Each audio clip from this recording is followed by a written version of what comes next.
I'm Isabella Turner, 29 years old, living alone in a small apartment in Portland. Not spacious, not luxurious, but at least no one knocks on my door at 7 a.m., expecting me to cook breakfast for 6 wild kids running around like caffeinated squirrels. After 8 years of scraping by on an assistant marketing salary, I finally landed a full-time role at a reputable ad agency. My own desk, decent benefits and, most importantly, a schedule I control. And yet, every time December rolls around, that tight feeling in my throat comes back. I was sitting in my usual coffee shop, halfway through writing copy for a beauty campaign, when my phone buzzed. 12 missed calls. All from my mother, Susan. I sighed and leaned back in my chair. The iced coffee had long gone watery, but I didn't bother ordering another. I knew what she wanted. Same as every year. Come home early, you need to help with the kids. Isabella, you're the only one who can manage them. You don't have kids, so what's wrong with helping your sister a little? When I was a child, Christmas was magical. Lights, gingerbread cookies, and carols playing from that old radio in the kitchen. But after I turned 15, everything changed. I was no longer the kid receiving presents. I became the default babysitter. At first it was for a few hours, then the whole afternoon, then New Year's Eve. By the time I was in college, my mom and sister treated my return home as a given, not to rest but to help. No one asked if I was tired. No one asked if I had plans. They just assigned me tasks. Like I was some pre-programmed nanny designed to smile and soothe tantrums over lost Wi-Fi. I'd tried to push back once. I was 24, and I said I wanted to spend Christmas in New York with friends. My mom was silent for 2 seconds, then sighed like I'd told her she had cancer. You don't really have friends, Isabella, she said flatly. Help your sister. You're their aunt. Don't you love them? That line, "You're their aunt," became the annual spell. I never escaped it. Until now. This year, I finally had a stable job. I wasn't an intern drowning in debt. I could pay rent, bought a used car, and even made plans to spend Christmas in the Colorado mountains with coworkers. A real holiday. No diapers, no screaming, no one asking if I knew how to warm a bottle. I tapped the phone screen. The missed calls still glared red. I didn't want to hear her voice. I was scared. Not because she'd yell, but because she knew how to make me feel guilty. She didn't need to shout. Just one line. You've changed. That was enough to make me drop everything. I slid my phone into my bag, trying to refocus on the draft. But memories crept back. Me at 19, scrubbing pee off the floor from my 4-year-old nephew while in the living room. My sister sipped wine and laughed with my mom and their friends. No one said thank you. No one even asked if I was hungry. I got used to being seen as the one who isn't busy. Because I wasn't married. Because I didn't have kids. Because I seemed available. But in reality, I was busy living. I was busy building a life where I didn't have to sacrifice myself for people who treated the word no as betrayal. The phone rang again. This time it was my sister Jessica. I stared at the screen, didn't answer. I unplugged my headphones and closed the laptop. Snow had started to fall. I closed my eyes and took a deep breath. If I didn't protect my boundaries, no one would. This Christmas, I was choosing myself. 2 days later, I got a text from my mom. Isabella, Zoom call at 8 tonight, family meeting to plan Christmas. Just reading the message made my chest tighten. A meeting. Planning what? I had told her clearly last month that I'd be going to Colorado with friends for the holidays. She brushed it off like I was joking. But, at 8 p.m. sharp, I still turned on my computer, partly because I couldn't bring myself to let my grandparents sit through a family Zoom without me. On screen, most of the family was already there. My grandparents sat in the center, warm and sweet in matching red sweaters with snowmen on them. My sister Rachel sat with her husband Mark in their kitchen in Kansas. The chaos of 3 kids screaming in the background over a missing TV remote. My mom joined 1 minute late, lips painted a pale pink, her expression oddly cheerful. "You finally joined," she said, glancing at the clock like I was late for kindergarten. "This'll be quick. Everyone's already agreed." I raised an eyebrow. "Agreed on what, Mom?" Rachel burst out laughing, her voice almost gleeful. "The Bahamas trip." I stayed silent. Mark chimed in. "We booked a 7-day, 6-night package. Leaving the 23rd through the 29th. There's a buffet on the cruise ship, a spa, even sunrise yoga on the deck. It'll be amazing with the whole family." I turned to look at my mom. She smiled sweetly, like honey laced with vinegar. "Your grandparents are going, your dad and I. Rachel and Mark too. Everyone needs a real break after this past year.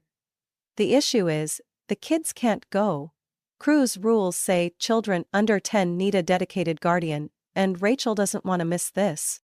My heart started pounding. "So," my mom continued, "we figured you'd stay and watch the little ones. Rachel set everything up. You just need to be in Kansas before the 23rd. You'll have your own room, meals prepped, a full schedule for the kids."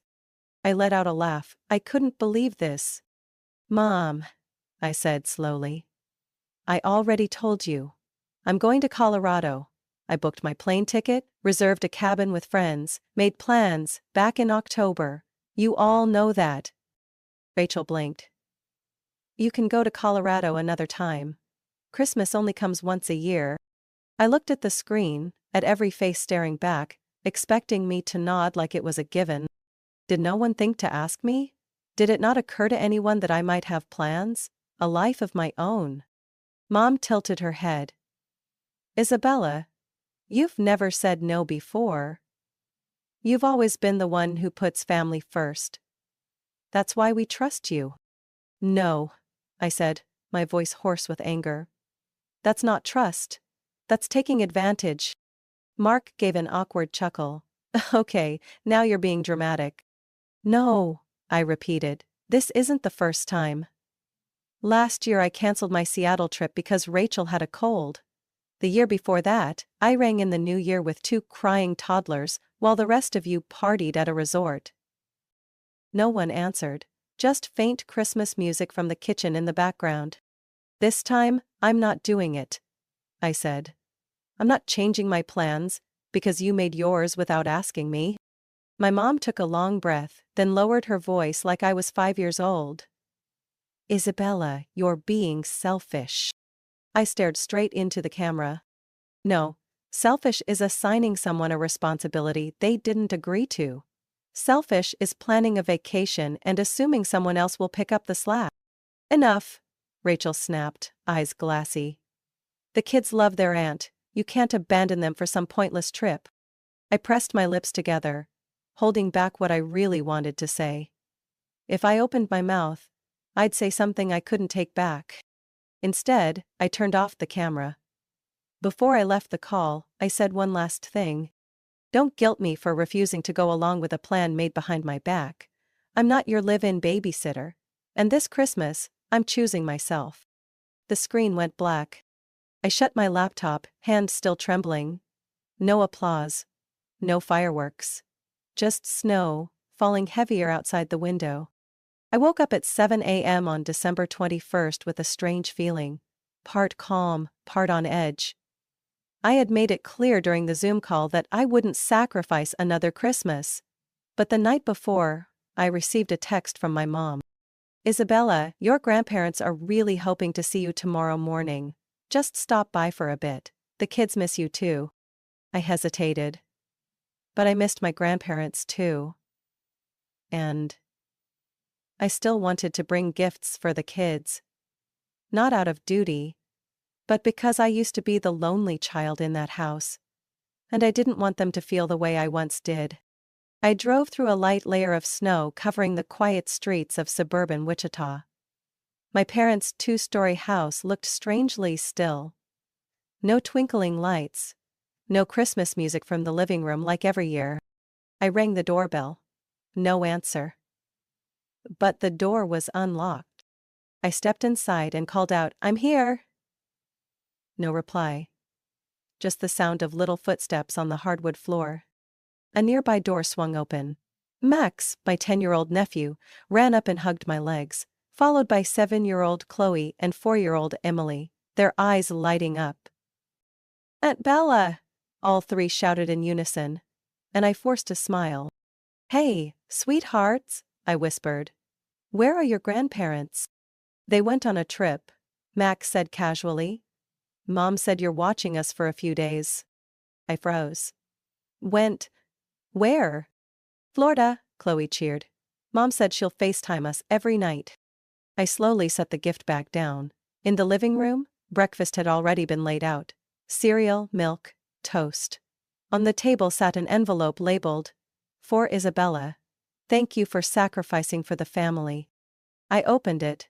Inside was a neatly typed schedule, each line printed in cold uniform font. 7:30 IMF Emily her cough medicine in fridge, yellow label. 9 o'clock, turn on English learning show for Max. 7:30 no beans. Make lunch for Chloe, no beans. 2 o'clock p.m. nap time for all. 5 o'clock, reheat chicken soup in freezer. 7 o'clock bath time. 6:30 story time and bed. Mercy contacts, pediatrician, and trusted neighbor numbers on fridge. At the bottom, in red handwritten ink. "You're the only one we can count on. Help your sister like always. Love, Mom." I stood still. No grandparents, no parents, no one else. They had planned this, left the kids, and tricked me into coming by dangling the idea of family. I stepped into the kitchen. The fridge was packed, every container labeled by day. They had prepared everything, like they were sure I'd show up. My phone buzzed. A message from Rachel. "Thank you, Bella. I knew you'd never leave the kids alone. Merry Christmas." I gripped my phone tightly. What if I hadn't come? Would they have really left these kids alone? Or had they just gambled on the idea that I'd never say no? I didn't know what made me angrier. The outright deception? Or their smug confidence that I'd just go along with it, like always? Emily tugged at my shirt. "Auntie, can you read us a story?" I knelt down and nodded gently. "Yes. But first, I need to make a phone call." I walked back into the kitchen, locked the door, pulled out my phone and dialed. My hands trembled. Part rage, part heartbreak that, once again, my Christmas had been stolen. After 2 rings, the line picked up. My mom's voice was cheerful, like she was lounging on a Miami beach. "Isabella, you made it. Are the kids okay?" "Not okay," I said, voice steady and cold. "What did you and Rachel just pull?" "I knew you'd come, I believe in you. You're always the one who puts family first." "No. You believe I'm too kind to say no. You didn't think I'd react. But this time is different. Don't make a big deal out of this, Isabella. I'm taking care of 3 minors while every adult in this family flew off without giving official notice. That's child abandonment. You know that's a crime in the state of Kansas, right?" The other end went silent. I continued. "You have 1 hour to come back. If not, I'm calling child services and the police." "You wouldn't actually do that." "I'm completely serious." I hung up, my heart raced, hands clenched. I didn't know if they'd really come back. But for the first time, I knew I was reclaiming control. I was no longer the obedient puppet they could guilt into anything with a few words about family. I returned to the living room, smiling at the 3 kids waiting for me, with a Christmas storybook. "How about one story before we play a word game?" "Yeah!" they shouted in unison, unaware that I had just declared a quiet war. Not against them, but to finally save myself. I checked the clock. 8:46. I had given Mom 1 hour. That meant they had 14 minutes left. In the meantime, I tried to stay calm by tidying up the perfectly prepared kitchen. Everything was clean and arranged, to the point of being emotionless, like the house was a stage, and I, an uninvited audience member, had been forced into a role I never agreed to play. The kids were playing in the living room. Emily was stacking blocks by the Christmas tree, Chloe was reading on the sofa. Max was sprawled out on the rug, glued to his iPad, oblivious to the fact that no adult over 30 was within a 200-mile radius. I took out my phone and photographed everything. The absence of adults, the notes on the table, the unsupervised children. Then I filmed the entire house. Date and time clearly visible on screen. Not because I wanted to take things too far. But this time, I wasn't giving them a chance to deny or twist the truth like every other year. 9:01. No calls, no texts. I didn't say anything to the kids. I just went upstairs to the guest room, which Rachel usually used as her home office. The door was unlocked. Her laptop, printer and mini fax machine were still on the desk. There was even a file cabinet. I turned on the laptop. No password. I opened Rachel's email, ignoring personal stuff, and searched for flight details. Just as I suspected, plane tickets to Miami, dated December 25, 6:35 a.m. That meant by the time I had woken up, they were already comfortably seated on the plane. There was also a car rental agreement on the desk, under my dad's name. George Turner, confirming pickup at Miami International Airport at 9:15 a.m. They didn't just leave on impulse. They planned it in advance, down to the minute. That text last night? Just bait. I sat in the chair. My rage was no longer boiling. It had gone cold and quiet, like a slab of ice in my chest. I wasn't sad or shocked anymore. Just clear-eyed about something I had quietly known for years. I had never truly been part of this family. I was just convenient. I pulled out my phone and called the Kansas Child Protective Services hotline. A woman answered. Polite and efficient, I spoke clearly without stammering. My name is Isabella Turner. I'm currently at 1459 West Auburn Street in Wichita. There are 3 minors left alone in this house without supervision. Their parents left the state without designating any legal guardian. I did not agree to take care of them. I have evidence. She asked for details. I gave everything. Names, timestamps, flight number, photos, videos, booking confirmation emails. She listened carefully without judgment. Ms. Turner, we'll forward this case to a Wichita field officer. Someone will be in touch with you within 30 minutes. I hung up, still staring at the screen. No texts, no apology, no explanation. 9:18. Finally, the sound of a car outside. I peeked through the curtain. Not CPS. It was my father. I hurried to the door and flung it open before he could ring the bell. He wore a blue travel jacket, dark circles under his eyes, hair matted with sweat. Isabella, he panted, don't call the police, we can talk this out. I already did, I said, strangely calm. They're on their way. You can't do this, this is your family. That's exactly why, I cut him off. Because you're my family, I won't accept being tricked and treated like a free babysitter. I said no. You all ignored me. My mother ran from the car, her face pale. Sweetheart, calm down. We didn't think it would get this serious. No, I interrupted again. You just didn't want to think. You counted on my silence. But the kids, she tried. The kids are innocent, but I won't keep erasing myself just because someone throws out the phrase, for the kids. The back car door opened. Rachel stepped out, eyes red. She looked at me but said nothing. In her hand was her phone, probably showing a CPS alert. 15 minutes later, a silver SUV pulled up to the curb. 2 casually dressed officers stepped out, showed their IDs, and began asking questions. I provided all the evidence. My parents were stunned. Rachel was silent, her face turned ghost white when the officer said, leaving the state and abandoning minors without legal guardianship, even with relatives, can be considered a criminal offense in Kansas. I said nothing more, just stood there, gripping my coat. Hollow inside. I didn't feel joy watching them panic. I didn't feel triumphant seeing them cornered. I just felt tired. I spent the rest of the morning in silence. After the child protection officers left, my entire family quietly packed their bags and returned the space they had invaded. Not by force, but by default. My mother avoided eye contact, and Rachel could only manage one sentence. "You really went too far." I didn't reply. I was too exhausted to argue. That afternoon, I returned to my apartment in Portland. Snow still dusted the rooftops, and inside was the quiet calm I had always longed for during the holidays. I made myself a bowl of chicken soup, turned on the heater, curled up with my old fleece blanket, and allowed myself to rest.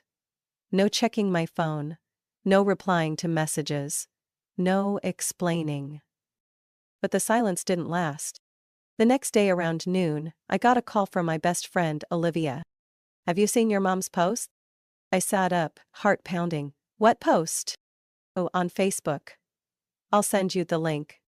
I opened my phone, hands beginning to shake, as I read the long status posted by my mother, Susan Turner. "Christmas is a time for love and togetherness, but not everyone understands that. Even after we tried to plan a beautiful family vacation, we were betrayed by someone we always trusted. The kids cried all day. It's heartbreaking how selfishness can ruin a cherished tradition." Below was a photo of the 3 children looking glum in the living room, captioned, "Always love our children, even when others don't understand the value of family." The picture was from the house in Wichita. I recognized the red pillow behind Max. I had bought it last year. I froze. Not a single line mentioned how I was tricked. Not a word about them leaving the state without consent. They twisted the entire situation, painting me as the villain. The comments started rolling in. "Ungrateful daughters these days. Stay strong, Susan, you did the right thing." It's sad how people abandon family values for so-called freedom. It was just one trip, she couldn't watch the kids for a few days? My chest ached. Not because of the judgment, but because I had been right. They weren't sorry. They were just annoyed they got exposed. I opened my laptop, logged into Facebook. Typed, deleted, typed again, deleted again. Until I finally wrote exactly what needed to be said. Not angry, not defensive. Just the truth. My name is Isabella Turner. Yesterday, I was called to my sister's house to drop off Christmas presents for my nieces and nephew. When I arrived, I discovered that the entire family, my parents, sister, and brother-in-law, had left the state and abandoned 3 minor children without a legal guardian. They had planned everything in advance, meals, schedule, without asking me. I did not agree to babysit. They just assumed I was too kind to say no. When I threatened to report it to Child Services, they rushed back. Today, I found out my mother posted a misleading Facebook post to distort the facts. I will not stay silent. Here is photo evidence of the flight schedule, the handwritten note, and the instructions left behind. I don't want anyone to feel they have to choose between honesty and loyalty. Family isn't the only place to find love. A true family's built on mutual respect, not obligation. I'm not posting this out of revenge. I'm posting to reclaim my voice. I hit p. At first, there were just a few likes. Then Olivia shared it. Then a few old college friends. Within 3 hours, the post had over 2,000 shares. I started getting messages from strangers. "Your story is exactly what happened to me 10 years ago. Thank you for speaking what so many of us are afraid to. You're not selfish. You're protecting yourself." I sat in front of my screen, reading each line. The loneliness inside me softened. That evening, I got a message from my grandfather. "Can you call me, sweetheart?" I called right away. His voice was warm and steady. "I saw everything. I believe you. And I think it's time the adults in this family apologized." I didn't say anything. I just listened. And, for the first time in years, I didn't feel wrong for speaking up. Then my phone buzzed again, a notification. My mother had just posted a new status. I tapped it. The headline read, "A public apology from a mother who went too far." My phone rang at 7 a.m. the next morning. It was my grandmother. Barbara, 73, a retired elementary school teacher, and the only one in my family who listened instead of judged.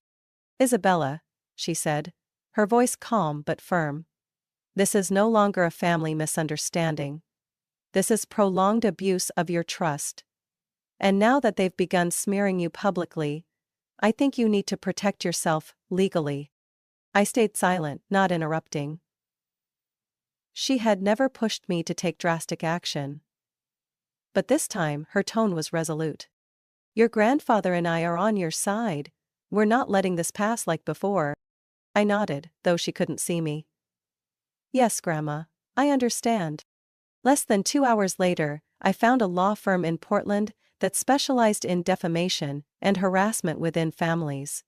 I told the whole story to the attorney. Her name was Claire Donnelly, around 40. Sharp, calm-spoken, and appropriately empathetic. When I handed over screenshots of social media posts, the comments from my mom, Rachel, even my dad, who wrote that I was mentally unstable and just seeking attention, Claire frowned. "Miss Turner, this goes far beyond a family dispute," she said. "This is emotional harassment, and the public statements may legally qualify as defamation. You have solid grounds to issue a cease and desist letter and to go further if necessary." I asked, "Do you think I should sue?" Claire tilted her head slightly. "The first step is a formal warning letter. If they persist, I'll help you file a lawsuit." We started that same day. Claire drafted a clear letter outlining the specific actions of my mom, dad, and sister, demanding they take down the defamatory posts and issue a public apology within 72 hours. If not, we'd proceed with legal action. I didn't want things to escalate, but I also couldn't continue allowing myself to be humiliated just because I refused to stay silent. 3 days later, instead of apologizing, my mother posted a new status. "It's heartbreaking when your own flesh and blood chooses to threaten the family with lawyers. We just wanted to protect the kids and preserve a cherished Christmas tradition, and now we're accused of abandonment and abuse. I truly don't understand what this generation thinks family means anymore." Below were the usual comments. "Kids these days are so ungrateful." The HG Drylon Susan. "You did the right thing. So sad to see people choosing lawsuits over loyalty. Can't even watch your niece and nephew for a holiday trip?" This time, Rachel shared the post too, adding, "Everyone has limits, even family." I didn't feel shocked anymore. I felt sorry. Sorry for a family so determined to preserve their perfect image, they trampled one of their own to keep it intact. Claire immediately sent a second letter. This time a final notice, warning that if the attacks continued, we would file a formal defamation and harassment lawsuit. It didn't stop there. My dad, who had previously kept a neutral stance, suddenly posted a short video. He sat in their backyard, looking somber, saying, "My daughter has been influenced by outsiders and is losing her loving heart." The video quickly spread on Facebook, TikTok, and even got shared by several large accounts with captions like, "When the younger generation forgets what parents sacrificed." I started receiving floods of messages. Some threatening, most condemning. Strangers sent anonymous emails, calling me a thankless monster, and saying I was the kind of person who'll die alone. I couldn't focus at work. Every time I opened my phone, another wave of negativity hit me. I locked down my Facebook, hid all personal info, and even filed for temporary leave at work due to mental health stress. I called my grandfather. "You did the right thing," he said gently. "Don't let so-called family reputation overshadow the truth. If they're building a wall of lies, you have the right to tear it down." I cried. Not from weakness, but from the relief of knowing at least someone still believed me. 3 days later, Claire filed the official lawsuit. We submitted it to the local court. Clear allegations, solid evidence, a list of defamatory statements, timestamps, and screenshots of how far they spread. I knew there was no turning back after this step. My family had chosen to attack instead of talk, and I, Isabella Turner, had chosen to defend myself, even if it meant facing hatred from people who once called me daughter, little sister, Aunt Bella. The real battle had only just begun. The first court hearing took place in mid-March at the Sedgwick County Courthouse in Kansas. That day was bitterly cold with patches of melting snow along the curbs. I wore a charcoal gray long coat and sat silently in the waiting room beside my attorney, Claire Donnelly. Across the room, my parents and Rachel sat in a row, their faces stiff like stone. No one looked at me, and I made no attempt to engage. I was no longer seeking reconciliation. I was here to reclaim the truth. Their attorney, a silver-haired middle-aged man named Walter Burns, opened with a highly emotional speech about a family torn apart by misunderstandings, and the sorrow of parents being taken to court by their own daughter over a few Facebook posts. He called it a modern social tragedy. Claire didn't react. She let him speak, then calmly stood and presented over 300 pages of documentation. Screenshots, texts, videos, emails, and public posts from my mom, dad, and Rachel. Every word, every timestamp laid bare. She opened her laptop and played the video my dad had posted, him sitting in the garden, lamenting that I had been influenced by outsiders and had forgotten filial piety. Background music had been added, making it feel more like a manipulative propaganda piece than a heartfelt message. Claire looked directly at the judge. Your Honor, these actions are no longer within the realm of private family disputes. This is a deliberate smear campaign, made public, and has caused serious damage to my client's mental health, reputation, and social well-being. We're not seeking revenge, we are seeking justice. For the entire 4-hour hearing, I remained silent. Only when the judge invited me to speak did I rise.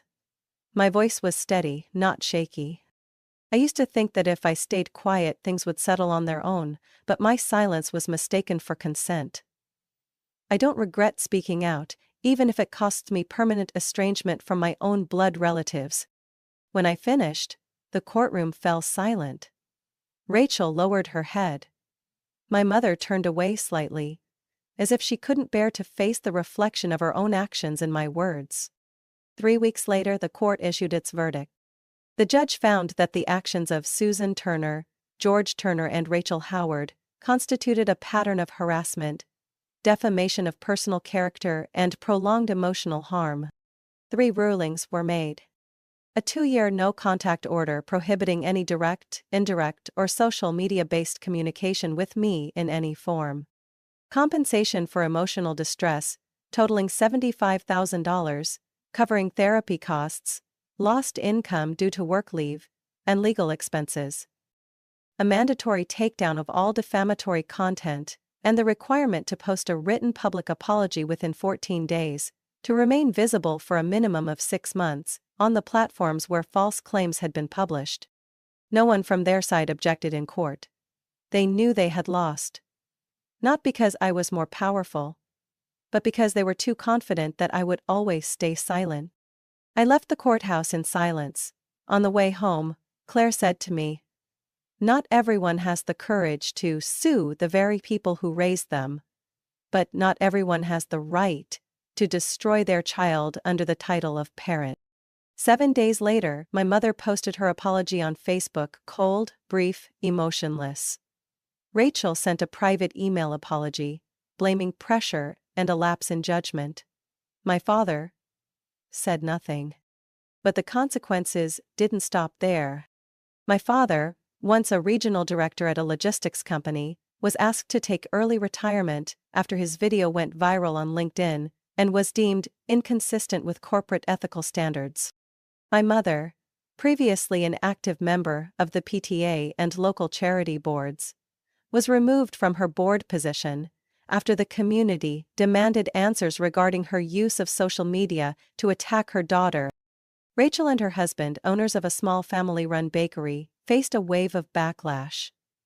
A local blog covering my lawsuit gained traction, and their customer base vanished. Within 4 months, they were forced to sell the shop at nearly a 40% loss. My family, once proudly held up as a model household in the community, now lived quietly and out of the spotlight. The travel posts, photos of matching outfits for the grandkids, moral lectures, all vanished from social media. What remained was a heavy silence. I didn't rejoice in what they lost, but I knew that if I hadn't stood up, everything would have repeated itself, year after year. An endless cycle of manipulation and lies, disguised by the word family. I cut all contact with my parents and Rachel right after the trial. No texts, no calls. The no-contact order was initially set for 2 years, but for me, it marked the beginning of something deeper. A decision never to let them back into my life again. Ever. I stayed in touch with my grandparents. Every Sunday I'd video call Grandma Barbara to hear her stories about her years as an elementary school teacher. Grandpa Frank would often send handwritten letters, his shaky handwriting warm and steady, always ending with the same line. "You did the right thing, Isabella." As for the kids, Max, Chloe, and Emily, I kept in touch indirectly through my grandparents. I didn't want them to have to take sides, or be dragged into the mess adults created. But I always told Grandma, if the kids ever need me, I'll be here. Then the years went by. I transferred to a new job in Seattle and took on a creative lead position at a major media firm. Every morning I had my coffee at the usual cafe near work, clocked in on time, and no longer flinched at the sound of my phone ringing from people who used to treat me like the family's on-call babysitter. People called me by my name. Isabella Turner, not "Mommy's good girl," or the youngest who should be more understanding. 3 years after the trial, I met David. A soft-spoken architect from Oregon, 2 years older than me, with a kind smile and eyes that never saw me as an obligation. We started with simple dates, pizza on the balcony, walks in the park, reading silently. I didn't share my whole story right away, but when I did mention that I'd once had to choose between truth and family, he gently held my hand and said, "You chose right, not everyone is brave enough to do that." At 34, I got married. It was a small, cozy wedding, just close friends, my grandparents, and a few colleagues. No one from my parents' side was invited, and we didn't need them. 9 months later, I gave birth to our first daughter, Sophie. In the quiet hospital room on an early autumn morning, holding her in my arms, I made a silent promise. I'll never let anyone use the word family to hurt you. When Sophie turned 3, I started a blog about surviving toxic family dynamics. I didn't name anyone or go into legal details, but I wrote about the feeling of being used as a tool. About the emotional tug-of-war between staying silent and seeking justice. The blog went viral. Many reached out, mostly middle-aged women, sharing similar stories. Being manipulated by their parents, treated as backup, labeled as ungrateful, simply for wanting to live life their own way. I wasn't alone anymore, and I knew I had done the right thing.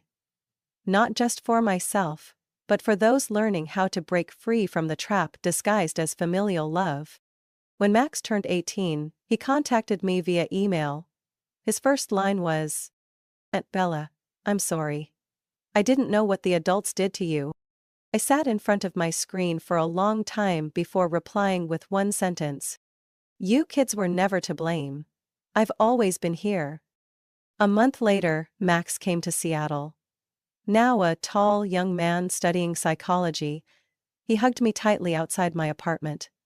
We spent the afternoon talking about childhood memories, what I'd been through, and about Sophie, the little girl I once feared would grow up in doubt and pain, but who instead became the light that guided me out of the dark. Soon after, Chloe and Emily reached out too. They didn't resent their parents. They just wanted the truth. And I told them. Not bitterly, not angrily, just with the honesty I never received from my own family. This year, I turned 38. I live in a small house in the suburbs of Seattle. I grow vegetables in the backyard, bake during the holidays, and take Sophie to her piano class with David every Wednesday afternoon. I still work in the creative field, but I no longer let others' validation define my worth. After everything, I've learned this. Not every blood tie makes a true family. Real family is where there's kindness, respect, and freedom. I was once left behind on Christmas Eve, without a second thought. But now, every Christmas, I'm the one who decides who gets to enter my home. And I choose love. But never again at the cost of myself. Isabella's story is proof that kindness doesn't mean you have to stay silent. When family becomes a source of harm instead of a place of comfort, setting boundaries isn't selfish, it's necessary. Saying no, demanding truth and justice. These weren't just ways Isabella protected herself, but a powerful message to anyone who's ever been exploited in the name of love. You deserve respect, even if it means walking away alone. What do you think about Isabella's journey? What would you do if you were in her shoes? Share your thoughts in the comments below, and don't forget to follow the channel for more powerful, heartfelt stories about family and life.